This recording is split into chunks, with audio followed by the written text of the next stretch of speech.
We walk into the hotel room, and it's the dude she's talking to, and a butt-naked chick who looks like she's high out of her mind sitting on the bed. What's up, y'all? Welcome back to Horror Stories. This is Horror Story number 7, and this is going to be about my first date with a rapper. So this rapper guy hits me up through my Instagram and my DMs, per usual. And he's like, hey, I came across your profile. I think you're really gorgeous. I'd really love to take you out, blah, blah, blah, blah. So we end up just like chit-chatting through Instagram DMs, like trying to get to basically know each other if he wants to potentially hang out. So I asked him what he did for work, and he says, oh, I'm a rapper. And you know, these days, like, everybody wants to be a rapper. That's the thing. So the immediate thing is to kind of eye roll and be like, okay, well, what are you doing to become this rapper? What are you doing to reach this goal? Like, what are you doing? So I go to his page, and I see that he is, like, a rapper, and he's got some clout on the gram. And I go, and I was able to search his music videos, and I was like, okay, like, you're out here really doing it. Okay, I see you. Like, I'll give you some energy. I'll give you the energy. I'll give you the time, you know, baby boy. So, end up going out on a date with him at Cyclones in City Center. So we end up going there, and my first impression of him is, like, he's not very cute. Like, I wasn't really into him physically. He kind of So I guess he's just gonna be in the video. Okay. Anyway, so my first impression of him is that I don't really think he's that cute. Just maybe not my type physically. And his whole demeanor and like aesthetic was very like T.I. Like, what does T.I. say? His vernacular was exquisite. Like everything he said was just very like matter of fact. You know, he was vegan. He just kind of like had the weird like artsy kind of above it all type vibe. And I mean, it was cool. We had a good time. We had a couple of drinks. So the horror story of this is partly about him and I, but it's partly about what else happened that night. So I'm going to try and make this story really quick because it could be really long and drawn out. So I'm going to give y'all the basics of what happened. So I'm with this guy. We're hanging out, chit-chatting, laughing. It gets probably to maybe like midnight, and I get a call from one of my friends. Let's call her Rachel. I get a call from Rachel, and Rachel is like, I think the guy that I'm talking to is cheating on me. Like, he flew his ex into town. I found out. Like, I think you're at this hotel. Like, will you please come with me? Blah, blah, blah, blah. So this was the time in my life that I was down for the drama. I was down for it. It was entertaining. I'm at this point, I'm so far past it. I'm so far above it. Like, I don't even have time to deal with that. I can't. At that point, I was like, sips tea. I want to know it all. So I ended up telling him, hey, my friend's calling me. She's saying this is the situation. I think I have to go. And he's like, well, you know, you've been drinking. I feel more comfortable driving you. We can go together.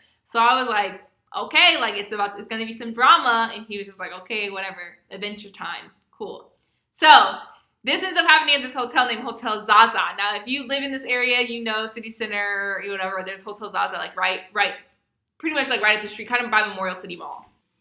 So I end up calling my friend. She doesn't answer, and I'm thinking, like, I'm about to go home.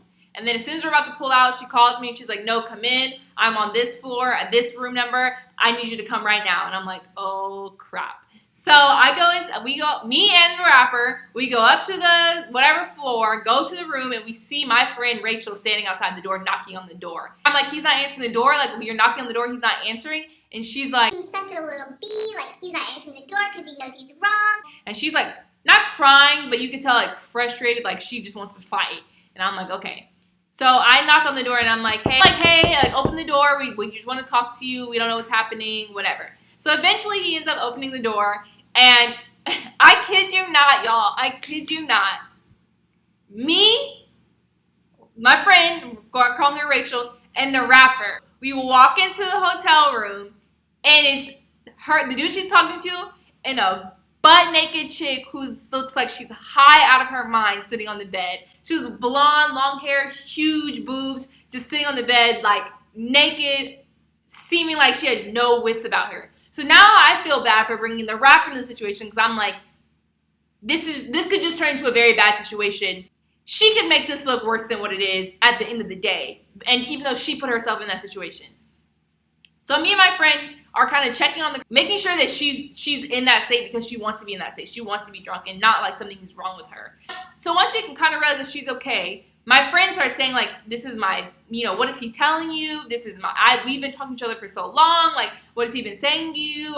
And she starts telling my friend, like, he said that we're going to move in together. We're going to have a baby together. And the friend, her dude is just standing in the corner looking so stupid. And we're just like, you have nothing to say about this? And eventually, like, it gets to the point where he's just like, y'all just need to leave. Like, kicking me, the rapper, and my friend out, and he's gonna stay in the hotel room with this girl, which is the ultimate disrespect, y'all, the ultimate disrespect. So, anyway, we end up basically getting kicked out of the room because of what he's doing. And my friend, at this point, she's cried all the tears she has to cry. She's just, like, in vengeful mode. So I'm like, okay, what do you want to do? And she's like, let's go down to the hotel bar. Because at this point, it's like now in the morning. Like I'm condensing the situation, but we were in the hotel room probably going back and forth for a while, for at least an hour and a half. We end up going downstairs to the little breakfast area. It's like a 24-hour like breakfast buffet area, whatever. And we end up ordering a bunch of breakfast. We end up ordering a bunch of mimosas. Hey, put it on room so-and-so that her dude is in. And they let us do it. Like, they didn't ask us any questions. That whole tab, the whole bill went to him, and she was like, this is his apology to me. Even though ain't no apology to me. Like, we were done. But we racked up the tab, and then we ate, we drank, we went out. Me and Rapper, I asked Rapper to take me home. He took me home. My friend was like, I'm gonna stay and get a massage on him too, and I'll catch you later. And that was that. Like, I actually in the future saw them two together again. I don't know if they're actually dating or in a relationship, but they've hung out since, and I've actually hung out with them too since. So it was a crazy story. I ain't down for the drama anymore, but when I was in the height of wanting to know people's drama, that was, even though I felt bad for my friend, that shit was the most entertaining thing ever.